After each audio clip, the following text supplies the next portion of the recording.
Orang yang mencuri duit mak dia, apakah hukumnya berdosa atau tidak? Dengar baik-baik di soal. Curi pitih mak berdosa ke tak? Dengar baik-baik. Apa makna curi? Itu kita ngaji dulu. Nabak akhdu malil ghairi khufiyatan bi ghairi idnil malik. Mengambil harta orang tanpa izin pemilik harta secara sembunyi. Itu makna curi. Okay? Ambil harta mak dengan tidak minta izin dan mak tidak perasan. Kita ambil. Namanya curi. Dengar baik-baik. Mencuri hukumnya haram. Anak curi piti mak haram. Mak curi piti anak haram. Cucu curi piti tok haram. Tok bahang piti toki haram.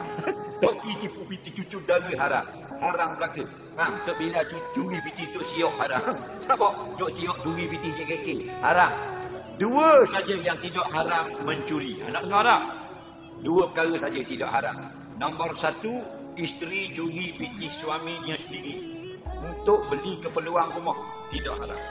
Faham? Nak beli gula, nak beli tepung, nak beli nasi, anak nak makan. Nak beli susu, anak dah ada. Faham? Minta, syaratnya minta dah. Suami kena tambah beri, boleh curi. Faham? Tapi curi mengikut nilai yang barang nak beli saja. Nak beli beras harga RM20, boleh curi 20 saja. Syarat boleh curi ni dua. Pertama, barang keperluan. Nombor satu, minta dulu izin. Faham? Dia tak bagi, baru boleh curi. Tu, suami curi piti. Isteri curi piti suami. Adapun suami, haram curi piti bini. Sampai kiamat. Tadi, itu tidak haram. Faham lagi? Tak haram. Okay? Tapi kalau kita nak pakai 20 beli beras, ada 50, kena balik 30. Pulang balik. Jangan hilang. 30. Masa rapah ni tak boleh. Beri pakai beri serah habis licin dia. Aku kena dah itu. Dia nak beli berapa meter ke apa, RM5 je. Bini minta. Kita pun teguk fikir itu tak ada ke sekian. Ada ke 100 RM20. Jadi beri ke 100. Beri 100. Biar ada 100 dalam meter RM5 balik ke apa? 95 lah. Pas hari ni dah balik. Tapi biarlah bini kita halal lah. Halal lah. Tapi begitu atas beak dia. Perempuan betul tak?